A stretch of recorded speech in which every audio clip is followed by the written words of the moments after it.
suis née dans une famille chrétienne, très aimante, avec autour de moi beaucoup d'amour et des parents très croyants. Mais à l'âge de 6 ans, mes parents ont divorcé et maman s'est remariée avec un autre homme. Et en fait, je suis arrivée dans un milieu qui n'était pas chrétien du tout. Et de cette union, il y a eu 2 enfants. Il y a eu une petite sœur, puis un petit frère. Et mon dernier petit frère, étant le 6e, ma maman était très occupée. Et du coup, elle m'a beaucoup confié sa charge. Et c'est un rôle que j'ai pris très à cœur et qui m'a beaucoup épanouie, ce rôle de grande sœur. Et en fait, à l'âge de 3 mois et demi, il est mort très subitement. Et ça a été de nouveau un grand déchirement pour moi. Et ma maman a commencé à aller très mal. Et du coup, je l'ai beaucoup portée dans sa peine, tout ça. Et en fait, ça a été très lourd. Et puis à mon tour, quand elle a commencé à aller mieux, je me suis sentie permis d'aller mal. Et du coup, j'ai pu enfin faire mon deuil. Et j'ai commencé à plonger scolairement, psychologiquement. C'était très très dur. Et j'ai été suivie par une dame qui m'a dit qu'il fallait que je commence à apprendre à vivre ma vie. Et j'ai pas du tout compris sur le moment ce qu'elle voulait me dire par là. Et je me suis dit, bon, elle veut que je fasse des bêtises, que je m'enfonce. Et en fait, à 15 ans, l'été, j'étais assez rebelle pour que ma maman en fait, puisse redevenir une maman, quoi. J'étais en rébellion pour que les rôles se réajustent. Et en fait, ma grande sœur m'a dit, écoute Jeanne, je t'emmène à Paray-le-Monial, un truc auquel elle était allée, un endroit où il y avait eu des apparitions, enfin je comprenais pas vraiment.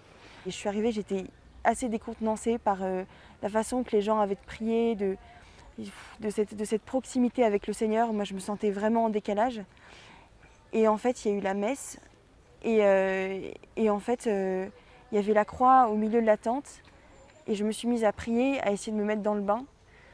Et à ce moment-là, j'ai eu comme une sorte d'effondrement intérieur où j'ai comme si j'avais un énorme sac sur mes épaules qui m'était enlevé. Et en fait, je me suis effondrée physiquement, je me suis mise à genoux. Je suis tombée de fatigue et d'épuisement. Et j'avais déposé tout ça au pied de la croix. Et en fait, j'ai une grande libération, j'ai senti une grande libération, une grande joie. Et toute la session qui a suivi, j'étais pleine de légèreté, de joie de vivre, de bonheur. Et ça a été une transformation dans mon cœur, quoi. Et quand je suis rentrée chez moi, il y avait toujours ces tensions familiales, rien n'avait changé concrètement. Mais mon cœur explosait de joie et d'amour de Dieu. Et toutes ces cicatrices, tous ces pardons qui ont été à faire, qui devaient être faits, j'ai remis mon cœur à Dieu et en fait ça a pu s'opérer. Et là ça va faire 5 ans, j'avais 15 ans, aujourd'hui j'en ai 20.